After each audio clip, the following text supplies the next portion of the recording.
gorgeous.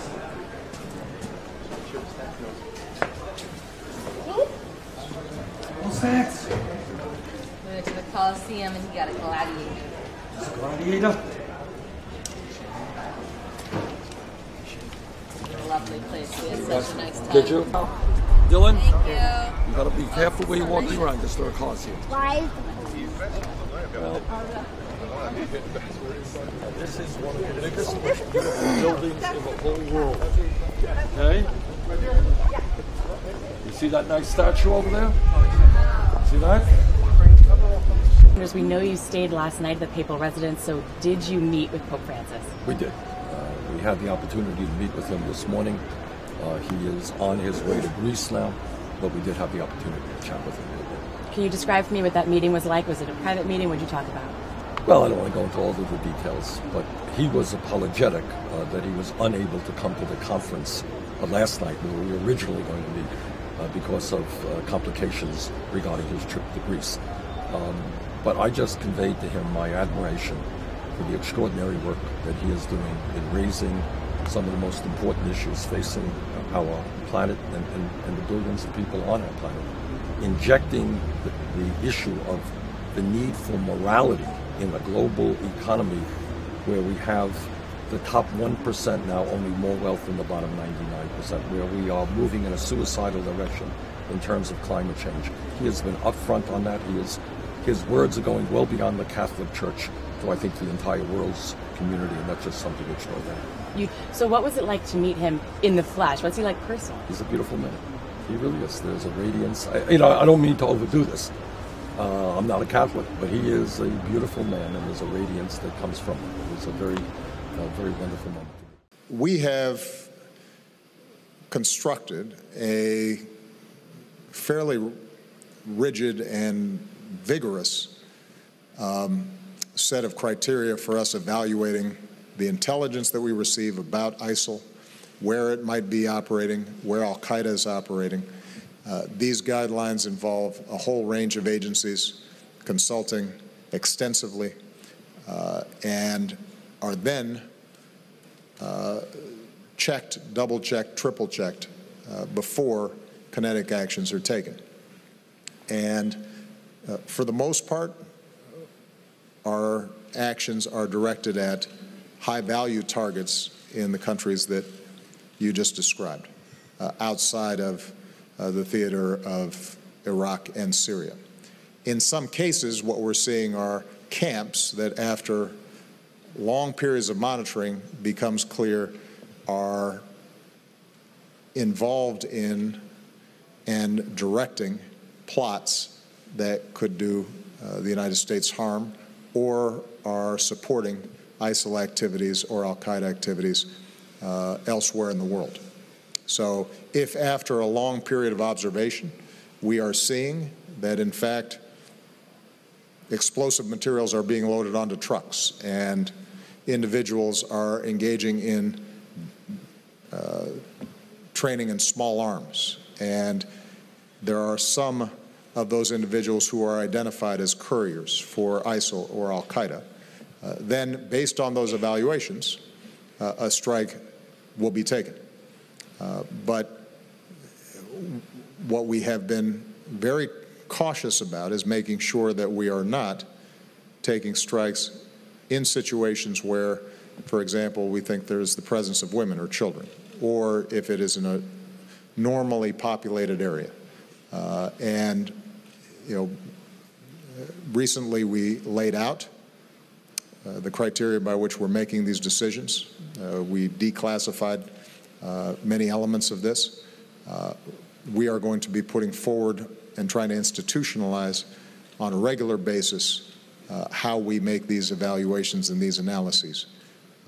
I think, in terms of the broader debate that's taken place, David, I think there's been in the past legitimate criticism that the architecture, the legal architecture around the use of drone strikes or other kinetic strikes wasn't as precise as it should have been, and there's no doubt that civilians were killed that shouldn't have been.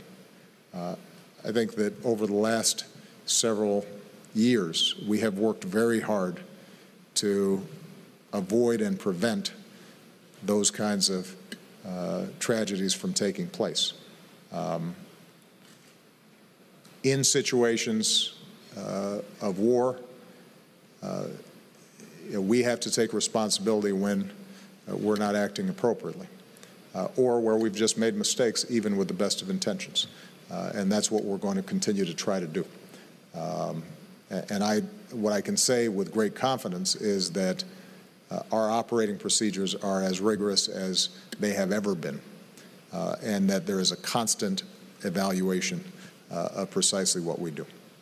There are still some tough fights. It isn't always pretty, the process of democracy. It's often frustrating.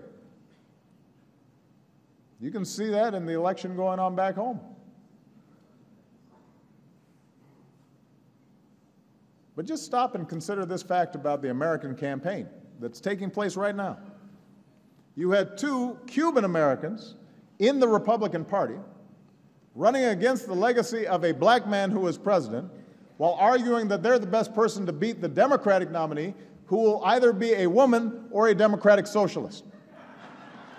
Who would have believed that back in 1959? That's a measure of our progress as a democracy. It's an honor to be here. This is a historic week for diplomacy, and I want to just talk for a moment about maybe another kind of diplomacy, and that is people-to-people diplomacy. You know, we launched, with your help, 1 year ago. In that period of time, we've had Americans come from all 50 states in the country, and they've stayed with host here in Cuba. And we estimate now that 20% of all Americans that are staying in Cuba are staying in a home with a Cuba host. What they say is that they come here with 50 years of questions, and they have 3 days to ask them.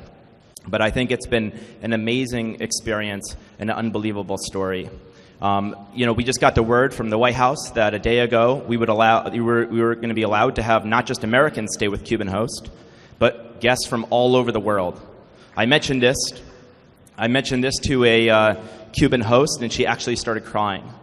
And she explained to me that this would allow her to finally be able to complete paying the bills for their family and fix up her home.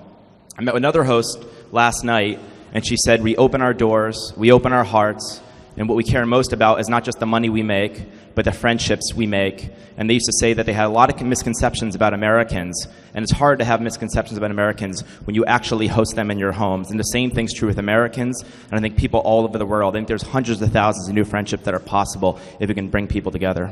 That's great.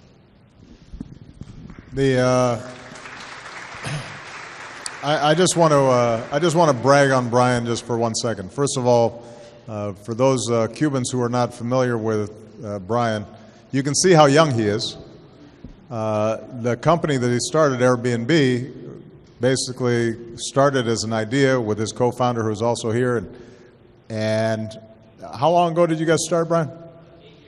8 years. And what's the valuation now?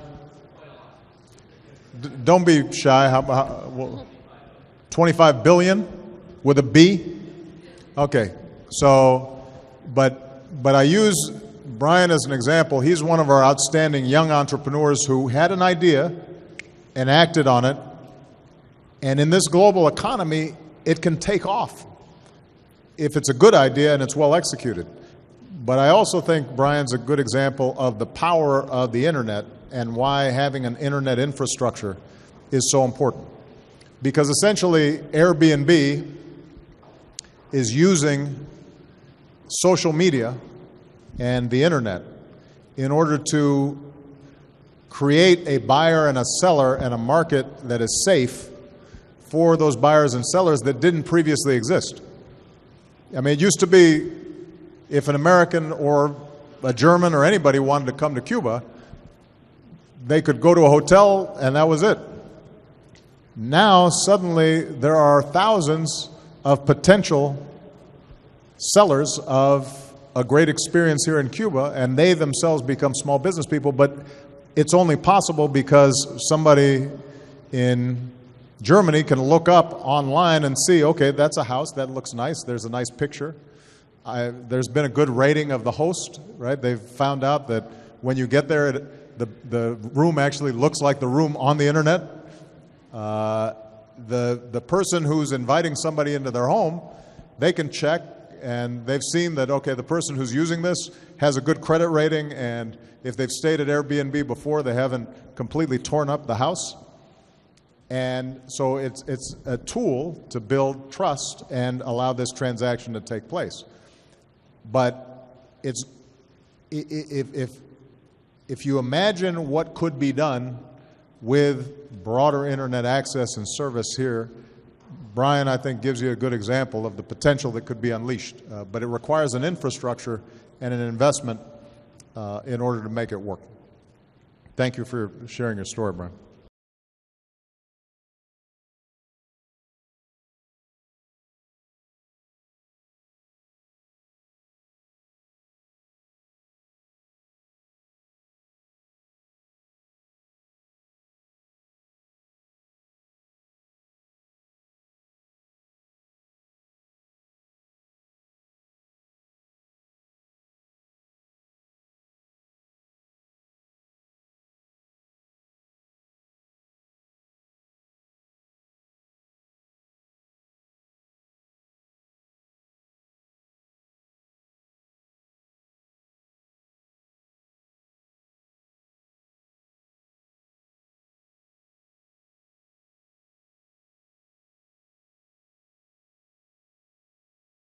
Now, I care deeply about, there are a whole range of progressive causes that I will continue to fight for as long as I have a breath. I believe in a society that, you know, is doing something about climate change in an aggressive way. I believe in a society in which every child is able to get a decent education and opportunity. I believe that everybody should have health care in a society this wealthy. It's not a privilege.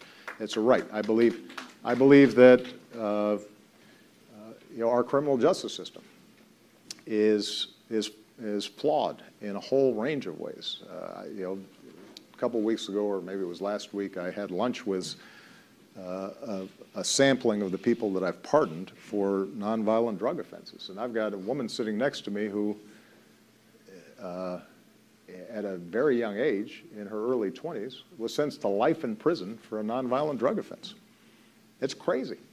It makes no sense. It was unjust and counterproductive, and leaves huge scars not just in that woman's family and her children, but in our society as a whole. So there are a whole bunch of things I've done as president, and I intend to continue to do and to advocate for.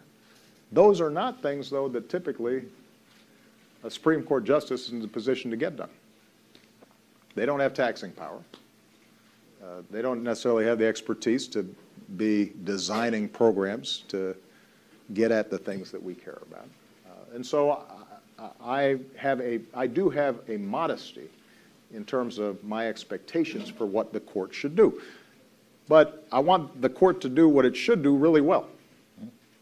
I want a court that does believe that equality under the law is equality under the law, not just the words, but that it is operationalized, that it's real. I want a court that is treating a poor, indigent criminal defendant the same as a wealthy criminal defendant.